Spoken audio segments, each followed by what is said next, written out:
Welcome back to another episode of Save it for the Pod with Alex. and Lindsey. And I'm Alex. Yep. And that was Lindsey. I think they knew. Oh, goodness. Well, what book do we have this week? As promised, we are doing Theo of Golden by Alan Levi. And how did you hear about this book? This was another recommendation from a coworker. They've really been coming in clutch with the recommendations. I believe my coworker gave this a 5-star rating, so we had to check it out. And that's 5 stars out of how many? 5. Okay. How long did you have to wait to talk about this? Wait, when did I? Okay. I had to wait almost 7 days. Yeah. So it's not as fresh for me this time. And I had to hold it all in for a week. And I finished it about a week later because I've been waiting approximately, about 2 days. Mm-hmm. There's a lot to talk about in this book, so I can't imagine how hard it must have been to keep that all bottled up. That's rough. Yeah, thank you for saying that. Yeah, no problem. We'll have to compare your wait time with this book against my wait time for the next book. Yours will be longer, I fear. Before we get into it, Spoiler warning. we're going to spoil this book. Every single bit of it. Every single bit of it. So now, You've been warned. so what is this book about, Alex? This book is about a man named Theo who moves to a town in Georgia called Golden. He is 86 years old, give or take a year, and he shows up to this town, walks from the hotel to the coffee shop, and in this coffee shop, he sees some beautiful portraits on the wall. He learns about these portraits, that there are 92 portraits of just random people who go to this coffee shop by a local artist. And we're not sure if it was the espresso or what it was, but he decides that he's going to buy all 92 portraits and then give them to the person they were drawn of.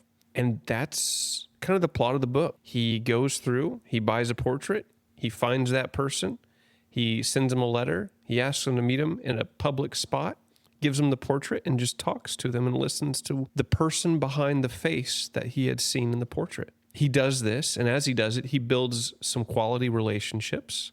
And slowly, those relationships start to weave together in this town to create a sense of camaraderie between people who kind of knew of each other, but never really knew each other.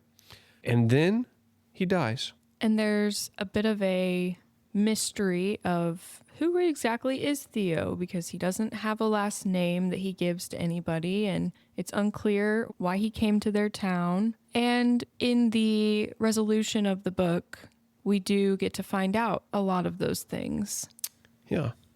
What lesson did Theo learn?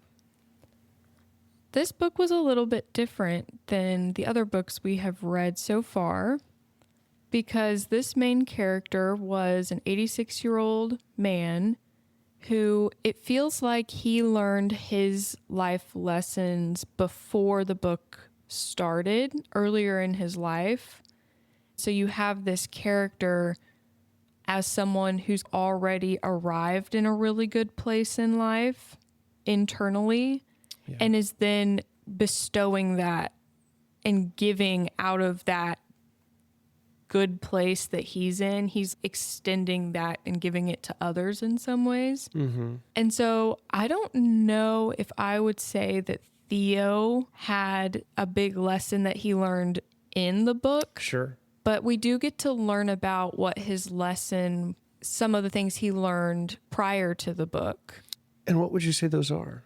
Yeah, so we get to see him reflect on his younger self as someone who was very arrogant and fame-seeking and self-absorbed. I think what he learned is that there's a lot more to life than your own ego.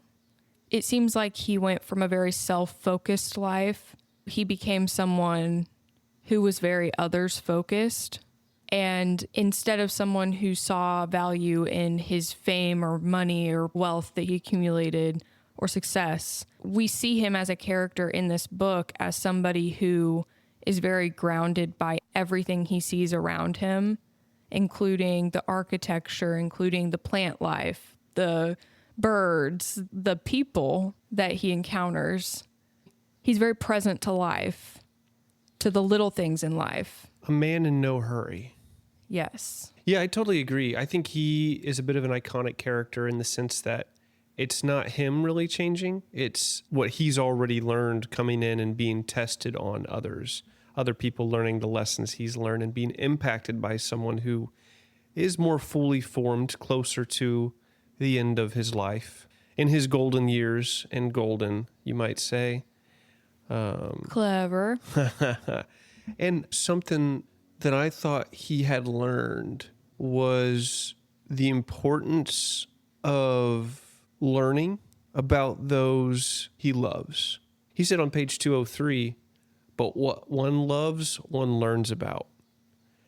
And I think he was talking to Minette at the time, and Minette is the daughter of a man who is kind of a foil to Theo, and that would have been Pierce. And Pierce is the father of Minette, and Minette is very much living the life that her father wants her to live. And anytime she seeks to deviate from that, he becomes somewhat of a victim and says, after all I've sacrificed, how could you do this thing to me? And it's not like she's given up her life, her career to do nothing. It's that she wants to be a mom. She wants to have children. And that is such an affront to Pierce because of how much he's sacrificed for her career, aka putting her through school. And how is she going to provide for herself if she's a mom and not working at this accounting firm? He just is not remotely curious about what his daughter wants. He's not interested in learning about his daughter. I think that is a lesson that Theo seems to have learned early on, which is what he thought might have been love wasn't if he isn't curious about the other person. So he goes around loving all these people, seeking to know these people.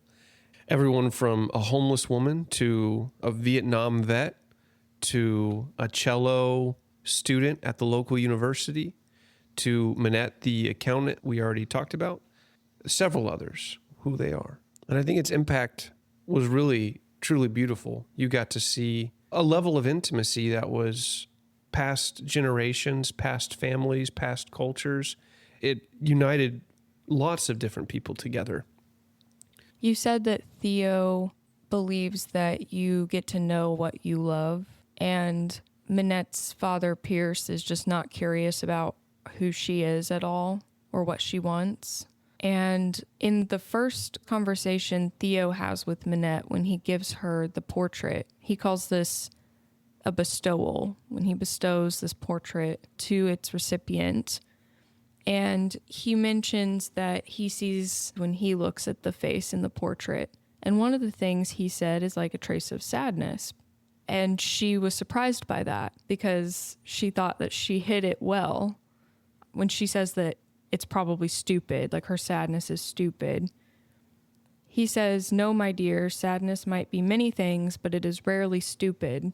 The good sadness, I think, is always trying to tell us something very important." Mm-hmm. So that's him showing a curiosity about something about her. And he talks about sadness with Asher, who's the artist of these portraits. And this is actually Minette's uncle, so the brother of her father, Pierce. And in that conversation, he talks about sadness like saying, at some point, if we are wise, we must all confront our sadness, our brokenness, our disappointment. I'm quite certain that your portraits help some people in a very tender and courteous way to ask themselves, maybe for the first time, who is that person? What do I know to be true, really true about that face? Theo is very curious about all of these people that he sees their portrait when he meets them for the first time. But I think he also wants this giving of a portrait to be a moment in that person's life where they maybe get to see themselves for the first time or in a different way and be curious about themselves. Yeah.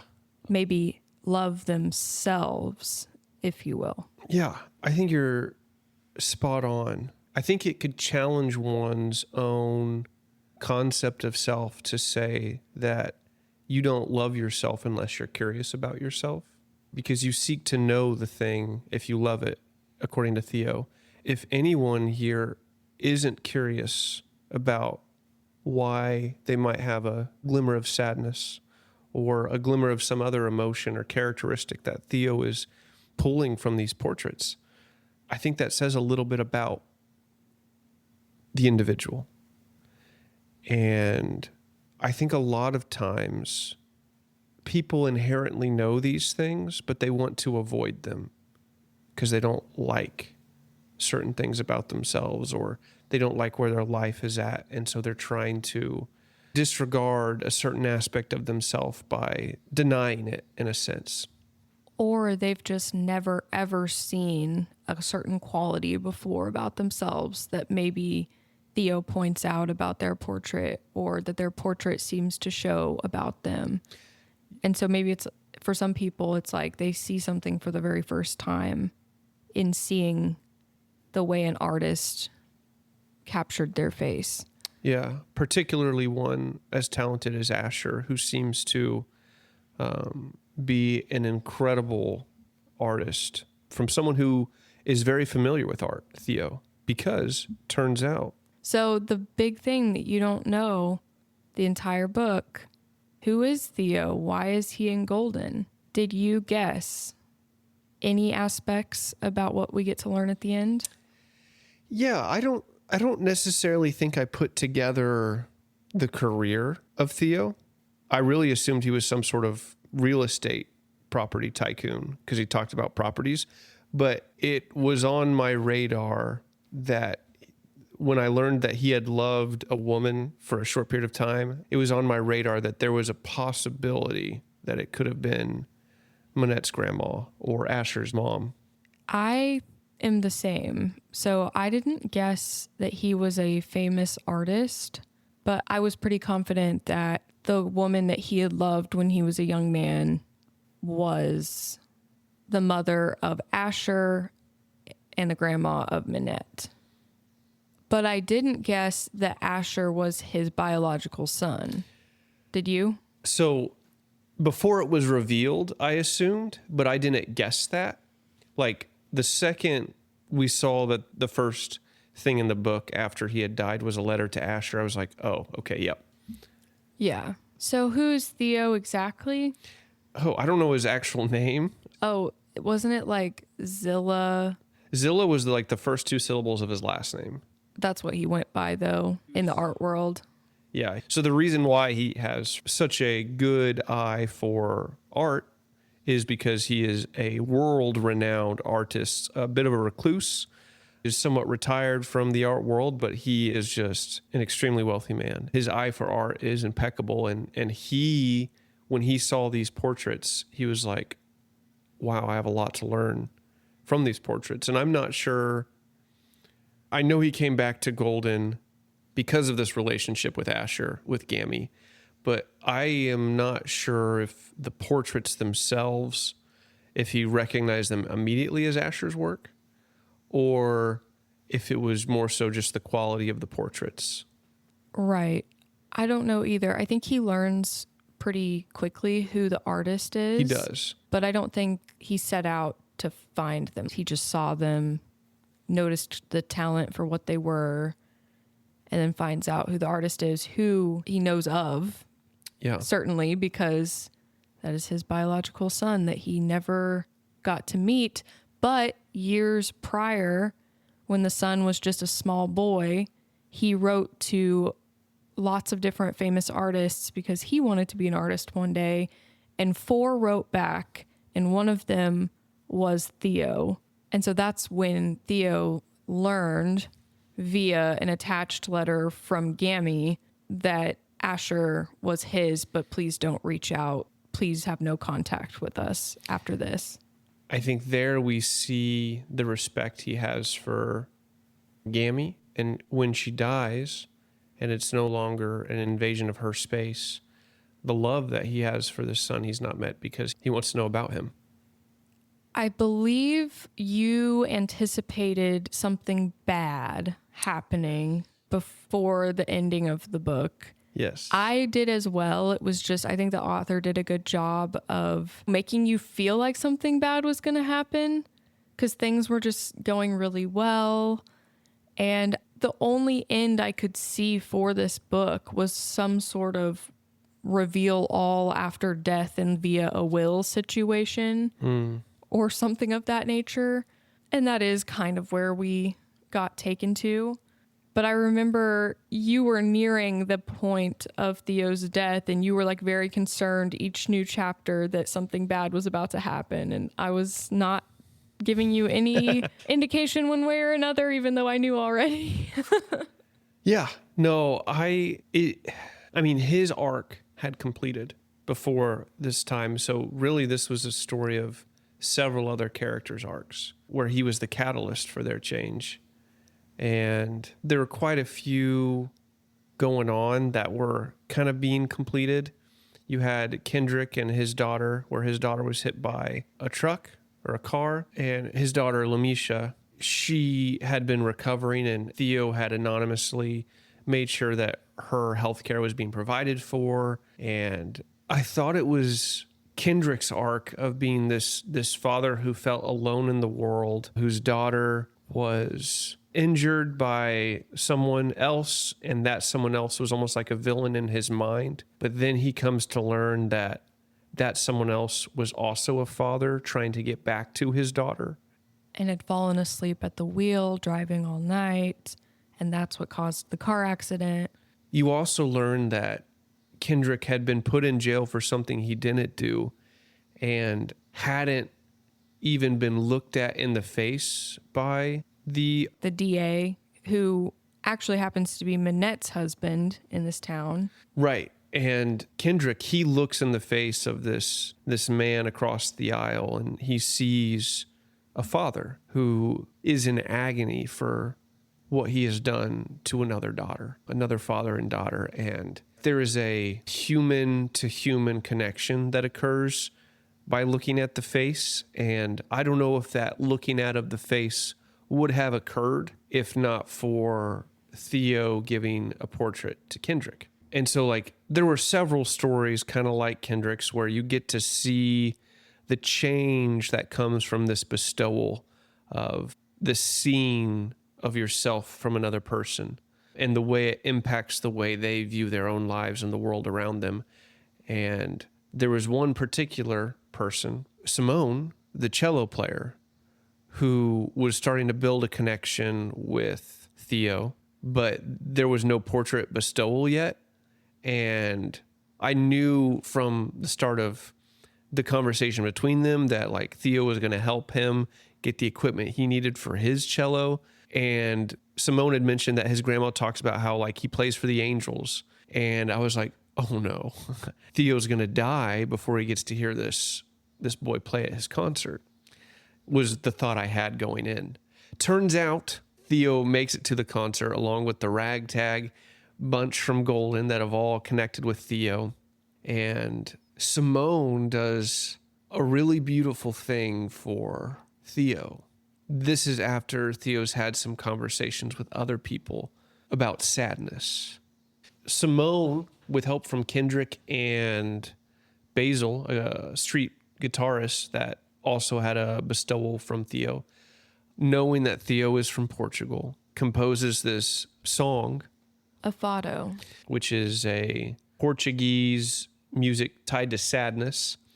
And this was such a beautiful moment because this whole book, you had Theo bestowing portraits to all these people. But in this moment, these guys bestowed a musical portrait back to Theo.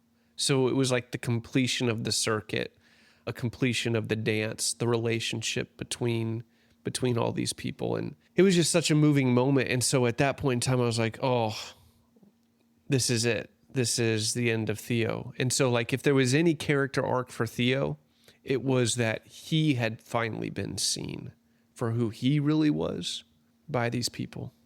at that point in time, his death just felt so imminent. And because I had the misconception that he was going to die before the concert, as the concert was approaching, I really thought he was going to die. But then the concert happened, and it was this beautiful, beautiful moment where Theo also gives a portrait to Simone and then has actually flown Simone's parents out to see, which is something they didn't realize was going to happen. So you also kind of assumed he was going to die? Yes, because I felt like that's how this book would wrap up. Mm-hmm. And I was kind of anticipating something bad just because it did feel like such a great moment at the concert. But it still felt kind of crazy as it was happening, though. And sudden. Yeah. And it was. It's late at night after the concert, and Ellen, who is the homeless person that lives along the promenade in Golden, and Theo has given a portrait to, and she is sitting on a bench outside in this part of town near where Theo lives, and some intoxicated men or boys are walking through late at night, and they see this woman, and she has on some elaborate feather hat, and they dare one another to go steal the hat from the woman sitting by herself. And Ellen is very reactive. She doesn't have great mental health because of the things she's experienced in her life. And so they steal her hat, and she kind of like reacts in a big way to this instead of what some people might do, which is choose to just like let it happen. It's just a hat. We don't want to invite any more trouble here. But Ellen just like is not able to do that. She reacts, and then they start picking on her more, and they start to throw her bike in the fountain, and her bike is like her most valued possession. You can't overstate how important this bike is to Ellen. And so then she goes pretty ballistic and is like trying to attack them to get them to stop. But they're these like men, so they're far stronger than her, and they start like punching her, which obviously is going to be like breaking bones in her face. Like, it's not good. Simone is walking home with his cello. I think he was out late talking to his parents since Theo had flown them into town. And he sees Ellen getting attacked, and he comes to try to help her. But then they beat him up too. They break his hand, which is a really big deal for anyone who plays a musical instrument. They tear up his cello. They smash it. And Theo, he wakes often in the night, and he hears a commotion. And he's looking out over his balcony at this unfold, and he's just like frantic, like, no, like, stop. And he falls over his balcony and dies.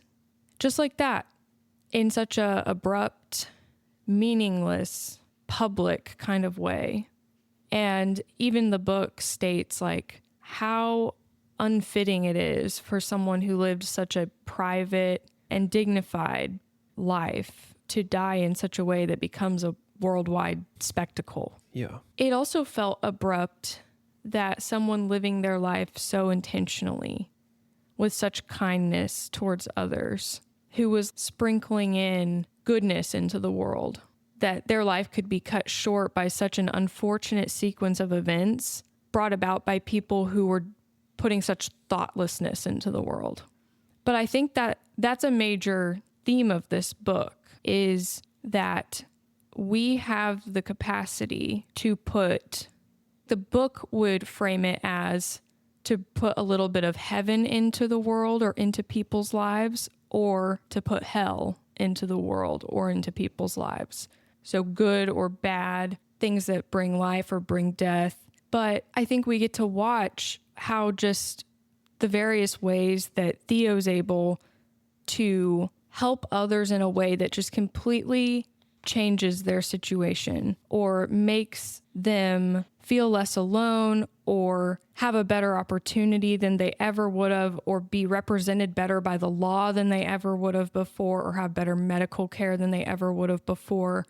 But you can equally do things to cause others great suffering. Like we haven't talked about Tony yet, but Tony is the bookstore owner, the verbivore, which is brilliantly named. And he's a Vietnam veteran. And that's one example that comes through in conversations he has with Theo of an example of a situation that brought a lot of hell into a lot of people's lives that never really left them. And then, of course, the circumstances that lead to Theo's death. These thoughtless decisions made by people. I think it wants the reader to think about how our actions, whether big or small, what they can do to the people around us, how they make an impact, how the ripple that they can create, and that we really do have a capacity to impact those around us for better or worse. Yeah, and I think one thing about that is so frustrating is how much easier it is to hurt, to be divisive, to bring hell upon the earth than it is to bring heaven upon the earth. And I think these three guys are a great example of it, because these three boys, they're nameless, faceless, and they get away with it because nobody really saw them. And it's the named characters that hurt in that scene.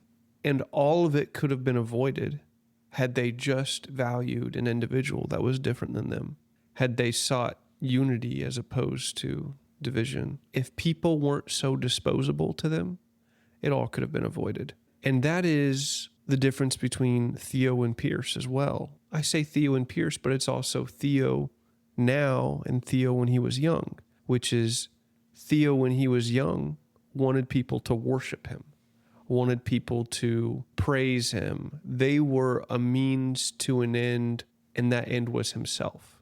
But now he wants to connect to people.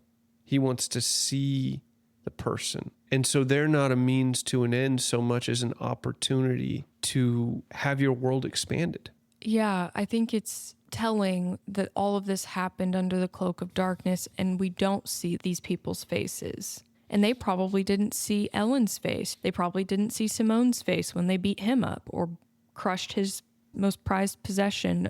So there's that contrast between the damage we do to one another when we don't even take the time to look at each other in the face and see a person there to treat with respect and dignity, rather than just this faceless, nameless thing that I can consume or that I can just disregard. It's been a week since I finished this book. And I think the thing that has stuck with me the most, that I've thought about multiple times since, is the looking at people's faces, really looking at them. But I've been struck by how often I don't really make eye contact or really look at the person in front of me, whether it's someone waiting my table at a restaurant or someone I know, like a friend, a family member. And so I found it challenging how that's not just a given and how that is something that I want to start doing more of. So I feel like that was my biggest takeaway when I finished reading, but that's what I keep noticing now that I've been a week from finishing this book. Yeah, I think a lot of books that we've read this year talk about seeing one's own face, like understanding who one is themselves. But I think this book is step 2 in that process of knowing and being known. And it's like, if every face is the window to a soul, you have to look. You have to see what's there. You have to make the eye contact. You have to make the connection. And that imagery that Alan Levi uses in this book, where Theo's literally looking at people's faces off of a portrait and in real life and sees the person there. And there's constant examples in this book of who are the villains. It's the people who don't look people in the face. It's the people who just consume other people without acknowledging them as other humans. They're only a means to an end. They're only a means for my reputation or my business or my joke in the middle of the night as I'm walking home from a bar. Not once in all these examples of connection that crosses tons of man-made barriers, whether it be culture, language, gender, political position, religious position, all of those things are bridged when the thing that comes first is the human on the other side, and loving that human. And in accordance to Theo, to love is to know. So learning about that human. Do you think that this book will stick with you, or any piece of it? Yeah, I thought this book was just so incredibly moving. And it's such a beautiful example of what it means to be in a community of people who are brought together by someone who like really touched them. All of these people could have had these relationships before, but they weren't at a place where it was easy for them to see another person because they're so locked in the midst of the routine of their own lives. And so it took someone coming in and breaking up that routine for them to start mingling and connecting. It's like a human jumping in a ball pit and suddenly the ball pit balls are moved around. It displaces the norm. And I think it's so easy to fall into a sense of comfort that is not necessarily challenging for a person. But I think if a person wants to grow and be challenged, they have to meet other people, meet new people, and interact with them. And that's what we see here. Theo meeting all of these individual people allowed all these other individual people to meet each other and help each other in their lives. When he's gone, those connections don't disperse, and I thought there was a beauty in that. I think it makes me want to slow down and look at other people, look at the face, see who they are. And I also think it makes me want to slow down and look at my own and be like, am I being curious about my own person? But you have to slow down to do it. I think in our culture, it's a very difficult thing. We don't have time to connect, but what good is life without connection?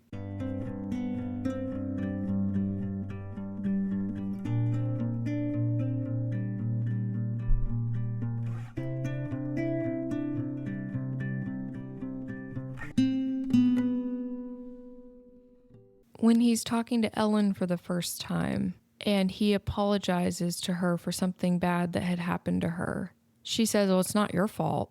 And he says, "Ellen, the older I get, the more convinced I am that every hurt the world has ever known is somehow the fault of every person who ever lived. Maybe not directly, never entirely, but somehow I fear we own all of the world's hurts together." In some ways, we as a species are all in this together. When we acknowledge that, and when we start breaking down the barriers that divide us, we see that to be more so true. What were your thoughts on it? I think his perspective makes a lot of sense as someone who is very present to nature and to others. I think he's more prone to seeing the connections between all things, and then that would shape his thinking on it. I do think that mentality is one that can create a real sense of empathy for other people rather than a detachment from other suffering. It's a willingness to be present with it and not to turn your eyes away from it. And I think that it probably ties into the way he lives. He's aware of what his actions, the ripple effect the actions can have in the world, for good or for bad. And so he has started trying to live in a way that puts good into the world. Yeah. Instead of suffering. Did you have a favorite bestowal, connection that Theo made with another person that felt most touching to you? I think I was going to phrase that question to you as, did you have a favorite side character? But I think they're the same question, probably. I do.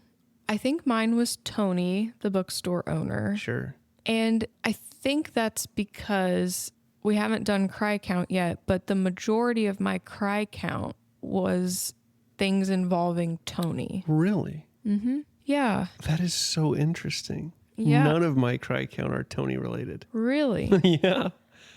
This book is such a different book for different people, I imagine. Just what touches them the most or what stands out.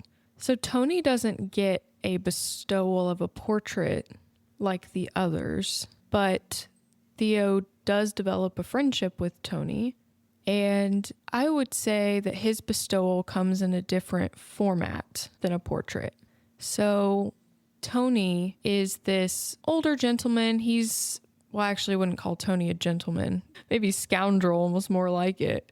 He's probably about a decade or so younger than Theo.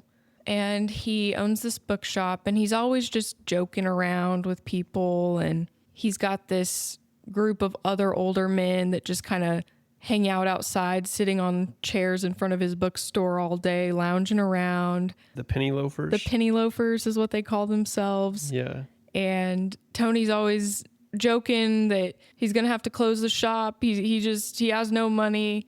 No one buys books anymore. These penny loafers, they just sit out here. They don't buy or they don't read. And he's just always, I think he uses humor as a defense mechanism. But as he develops this friendship with Theo, one night he talks to Theo about his time in Vietnam just a little bit.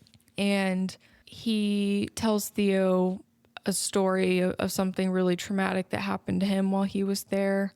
And he has this really big sense of how evil humans can be, and how beastly, and how it brought that out in almost everybody in war. And it's something that, he typically does everything possible to mentally avoid thinking about, right? And it's just very difficult for him. So Tony kind of has joked with Theo before about you believe in heaven? And Tony just really doesn't believe anything about that, or doesn't think that way. And he jokes with Theo, instead of dumping all my guts and life story and my trauma on you, we were going to talk about heaven and stuff. And I guess if we talk about heaven, you got to talk about hell too. And Theo responds with, I have a feeling you might be able to teach me something about that yourself. I think you've had a big taste of hell already. I fear you believe that's all there is. You seem much less convinced about the other possibility. Theo sees Tony and the guilt that he holds and the horrible things that he's seen and experienced from when he was in Vietnam, and how those things have never really left him. And I think it's a very empathetic response for him to say, I actually think you could teach me about hell, because I think you've experienced quite a lot of it already. And Theo is not necessarily the way concepts of heaven and hell, I know that can sound very religious and not very real or relevant or whatever, but I feel like the way it's used in this book is to say these are things we experience, potentially could experience every day, heaven or hell. And Tony is someone who has experienced a lot of hell, and Theo is very graciously I'm not here to teach you about something you already know. I would just invite you to consider that there is heaven too, there's good too, you don't have to live in this hell every day. And I think that is such a kind extension of an invitation into something hey, you don't have to stay in this suffering necessarily. It is both an acknowledgement of the realities of the suffering that Tony experienced, and then it's a promise of something better right now. Yes. I think a lot of religious groups miss the importance of the here and now. And in a sense, it's heaven and hell are concepts that have historically been used to help justify why things can't change in the here and now. But I think the way that Theo moves through the world is, because he is a religious man, but it seems like his goal is to make heaven meet earth in the now. And he does that in the way that he loves people. Yes. And that is not the bestowal he gives to Tony. While it is an impactful thing that he says to Tony, later on, Tony's birthday rolls around. And one of my cry counts was because on the page before, it was like the line about Kendrick like challenging the DA to actually look at people's faces. And so I was already crying. And then I turned to a new chapter, and Theo's out here writing a note to Tony leading up to his birthday that says something along the lines of, actually, let me just read it. Next week, your birthday, 6 p.m. Please join me at Ponder House, 3rd floor, for celebration of a good man's life. Mm-hmm. That was literally like the next page, the beginning of the next chapter, and I was emotionally vulnerable already. So then I had an immediate another cry count. I was kind of like, dang it. What the heck? So his reaching out about celebrating Tony's birthday, the celebration of a good man's life, that could sound like just some nice thing that he's saying that's inconsequential. But knowing what the conversations they've had, what we just talked about, for him to say a good man's life is very meaningfully done there. And so I'm just crying about that. And so then when they meet for his birthday, he gives Tony a bottle of Portuguese port wine, and he tells him all about it before they drink it. He talks about the cultural significance of port wine and how it's made, and how you don't drink the good wine unless it's a very special occasion. And once he's like built up everything you should know about the port wine, he's then like, and this wine is actually a vintage, which is the very best quality. And you can't just choose to grow a vintage. It's just that sometimes, some years and some locations, the very best grapes grow, and they are then called vintage. You can get them certified as vintage. So he's like, so this is a vintage bottle from the year Tony was born, from the vineyard that Theo lived and worked at that year because he grew up in the wine country in Portugal. So it's just this huge, like very thoughtfully done gift where he is bestowing this sense of like, we are celebrating a good man's life on your birthday. We are breaking out the very best wine, and this is a wine from the year you were born because you are good, and this is from the year you were born. That's significant. And I literally probably helped bring this wine into existence.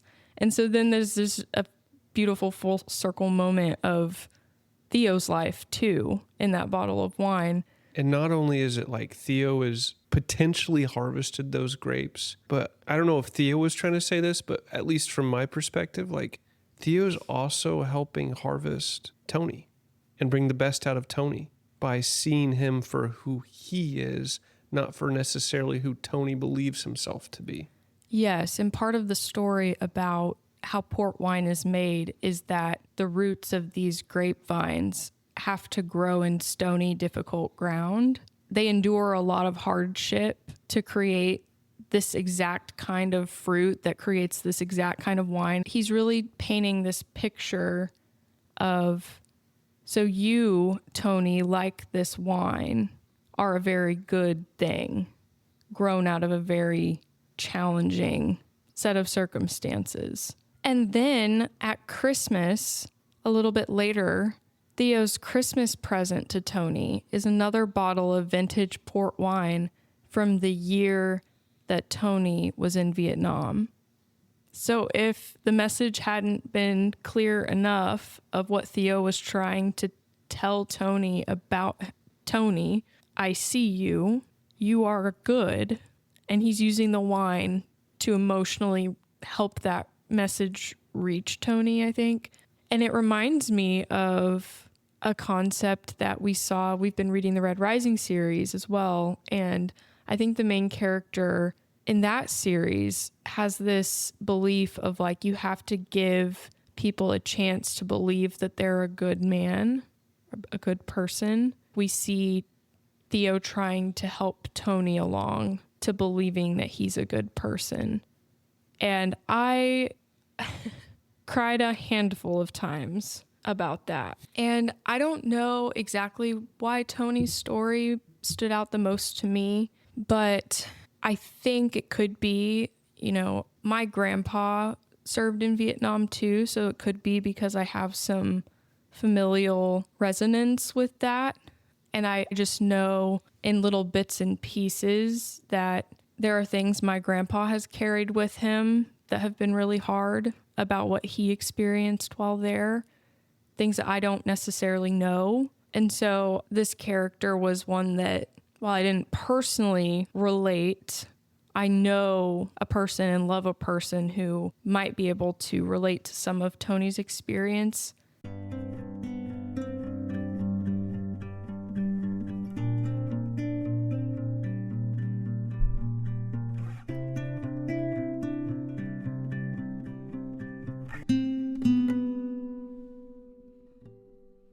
Turning it over to you, which bestowal or side character was your favorite?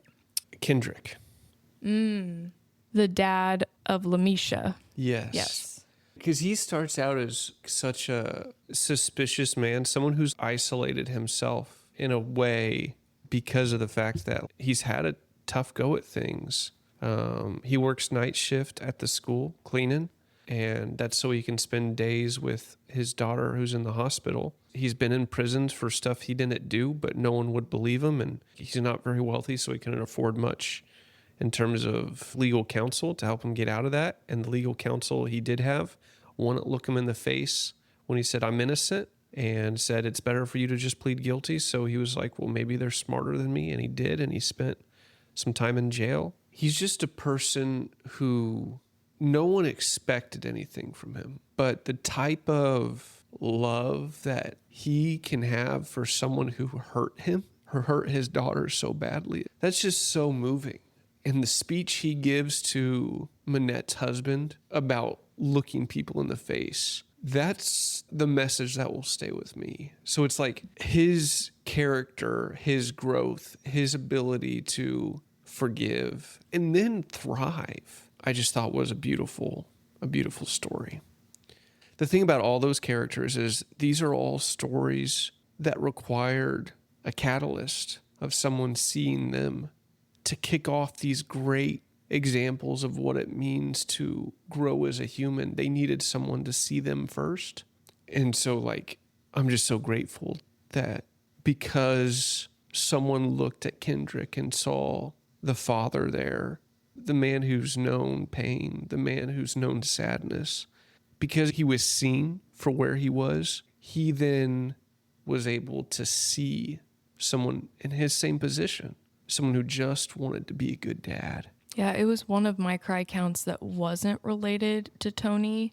Whenever Kendrick locked eyes with that other man in the courtroom after that other man got a less severe sentence, they locked eyes, and that little man stopped briefly, bowed his head, and held up his unchained hands in prayer. So they acknowledged one another. And the way that both Kendrick's, what he said to the DA of, hey, I think this man has suffered enough. I don't want to press further charges. And then also Theo secretly gave money to ensure that this man could have a good lawyer, the best lawyer. That those combined efforts did produce this better result for someone in a really difficult, horrible situation. Yeah. And that means a lot because that could be the difference for that man's life. And again, it's the ripple. You don't know what all that'll end up impacting, but his situation was so hopeless. Yeah. And then it got a little bit of hope, which means a lot. From the person who was least obligated to give him something.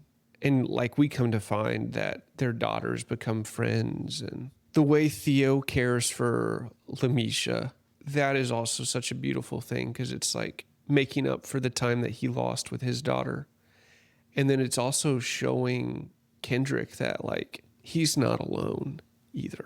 I think that story was one of the ones that meant the most to me. And then I think Simone's may have been a second. I was pretty moved by the concert. Yeah, in the end of the book, after Theo has died, we get to see a little bit of these characters and how they're still interacting with one another.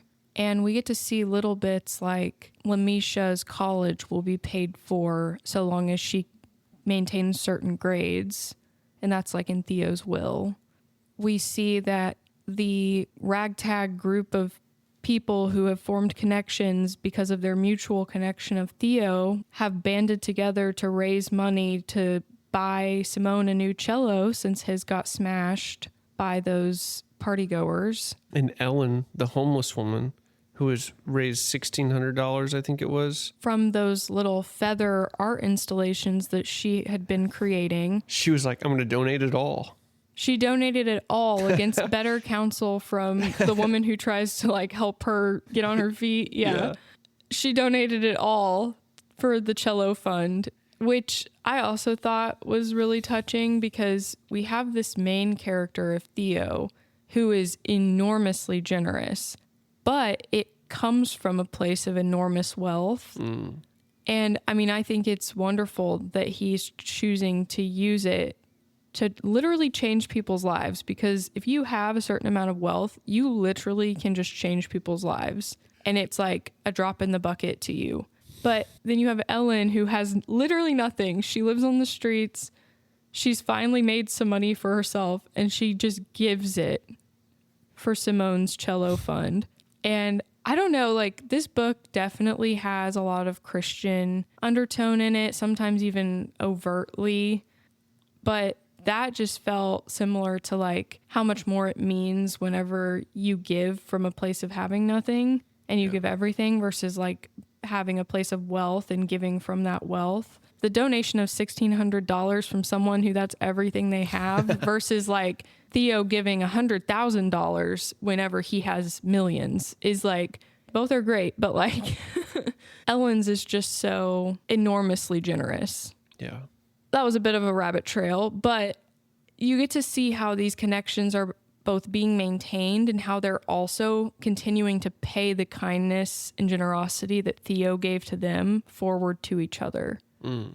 So that was cool because his kindness inspired others to not just take and take and take from the kindness of others, but to then put that back out into the world too. It feels like they have adopted in some way that kind of way of living as well.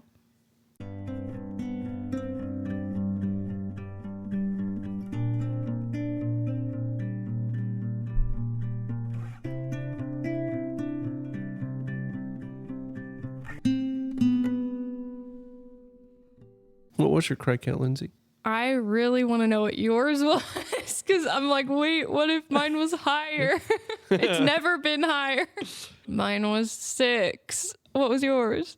Unfortunately, because of similar reasons that you gave earlier where they would get you right after they previously got you. Not the 1-2 punch. They were the 1-2 punch. Mine was 8. 8! What was the... Wait. What was the previous record? It was the correspondent. At how many? I think it was somewhere between 5 and 7. Dethroned! I know. Okay. And what's crazy is I read some of this book while I was filming a short film. So I was trying to get my nerves down by reading this book. So I wasn't very present as I was reading. So who knows what my cry count would have been. Could have been through the roof. Yeah. So you had 6. Tell me more about those 6. Well, 4 of them were Tony related. And 2 were Kendrick related. I really need to start defining a cry where it's not just like when I just get choked up a little bit from reading, but I probably need to like remove the choke ups. I think if you're choked up, that constitutes a cry count. Because if there's like a tear that you have to... Sometimes there's not quite a tear, but it's just like a choke Only up. because you're holding it back because you're trying to keep your cry count down. You know... Let the tears flow, Alex. No, I understand. When I was like at 6. I feel like I was trying to like not get too emotional too.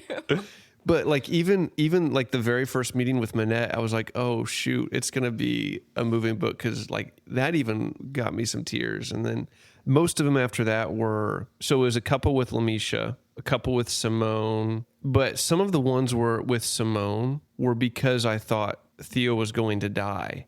And so it was like, oh shoot, this is like a reminder that Theo's going to die and it's going to be devastating. But I think the one that really stood out to me was Catherine, who was the reporter who said she had never once thought of herself as pretty. And I think that was just really sad to see.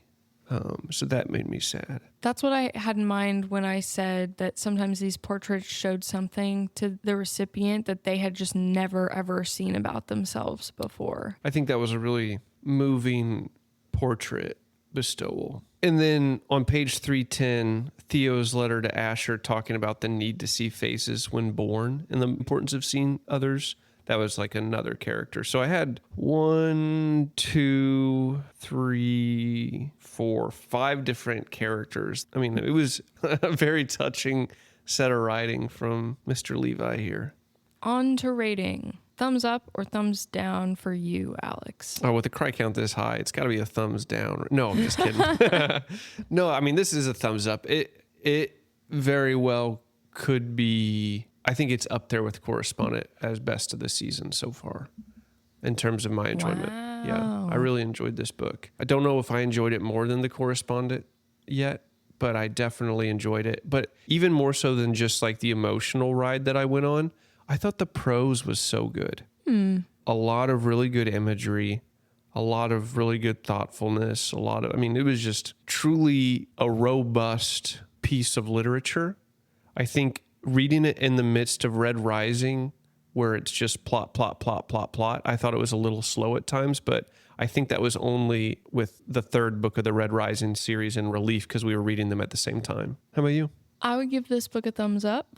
I thought that it provoked a lot of thoughts about life. I agree with you that I could see how some people could feel that this book is slow, but this is a book that is about the journey of it all. Yeah. About the connections you make along the way, however small. And so the book imitates its own themes in some ways. I am always going to thumbs up a book that leaves me thinking about it for days after, for maybe months. So, we'll see for a long time afterward. And I will be thinking about this one. I'm curious if there's anything that you didn't love about this book. I'm curious if there's something you didn't love about that and if that'll spark anything for me. But I don't think there's anything that I didn't necessarily love. I mentioned this briefly already, but it is fairly explicitly Christian at times. And I personally have empathy for anyone who may have found that off-putting to use language from this book. I think that Christianity or the church has brought a lot of hell to some people rather than heaven that it's supposed to be bringing to them. However, I will say I was able to experience this book and kind of see the good that was there despite some of the explicitly Christian cloaking at times. The core values of kindness and generosity, being present, seeing the divine or the value in all things, in all people. Those all felt like valuable things. And while I do see that those are present in Christianity, they've not always been how Christians interact with the world, unfortunately.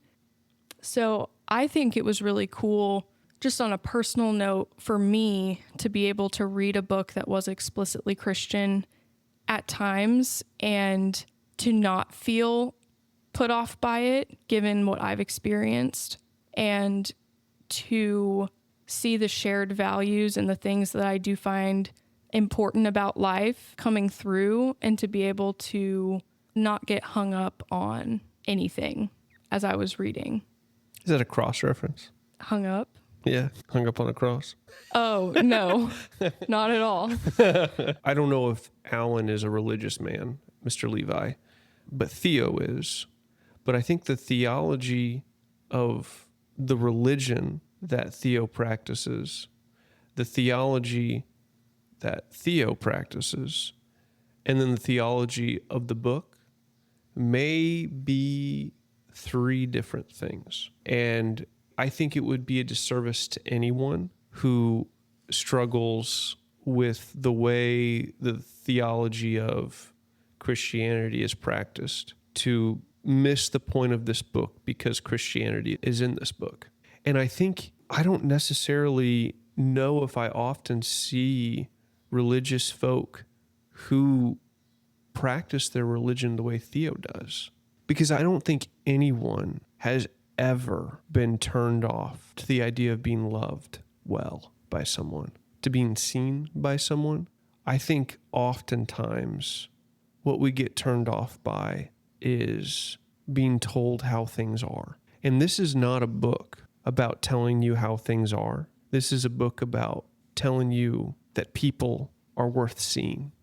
And I think because of that, the overtly Christian allusion and references, and it even being the not even explicitly claimed faith of Theo, but certainly Theo was heavily influenced by it. Some people would look at his theology and the way he interacted with people and say, you weren't Christian because you didn't share the gospel.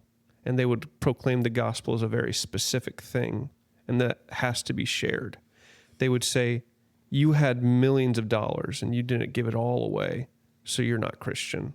Or they would say, we need you to make a public declaration of your faith as a wealthy person, as a wealthy, famous person. And the fact that you don't means that you're not Christian.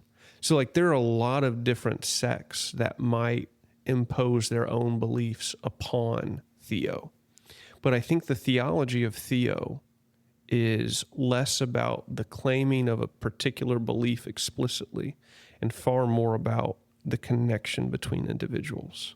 Which I will say is what I have grown to feel is the important thing in life. And if, these belief systems have any merit, it's about those kind of things. And some of the rest feels like it complicates the point to some degree. Yeah. It's like arguing the validity of a magic system in a character-based book. Right. Where it's like, but what was the point? What was the author trying to say? Yeah. Yeah. We shouldn't sit here and discuss, well, how good do we actually think Theo was as an artist? That's not really the point. I could definitely see where the overt religious tone would impact, but I think that was very fitting for a Portuguese man. Absolutely. And that was my experience reading it, was like, well, this is his culture, or this is like the framework that he has that developed, possibly contributed to developing some of the values that he holds. Just like if he were born in a different culture, maybe that framework would look a little bit different, but it might share some core values. Right. Interestingly enough, with a slightly different facade.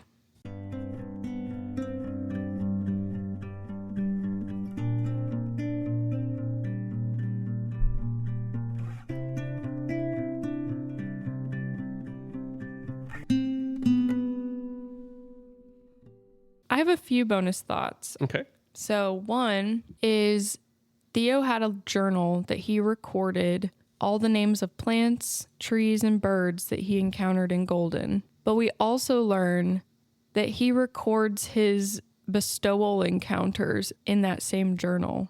This man is just very present to the world around him, both to nature and humans, and he records all of it in this little journal that he has. So I thought that was cool. Yeah, it's his little bestowal Pokédex. Oh, Theo says to Tony at one point, a man who loves all women I wrote that down too. loves no woman. A man who loves only one woman loves all women. Alex, I wanted to ask what you thought about that. That's also something I wanted to ask you. Well, I'm asking you because you're a man, and this is about a man. I think that's true.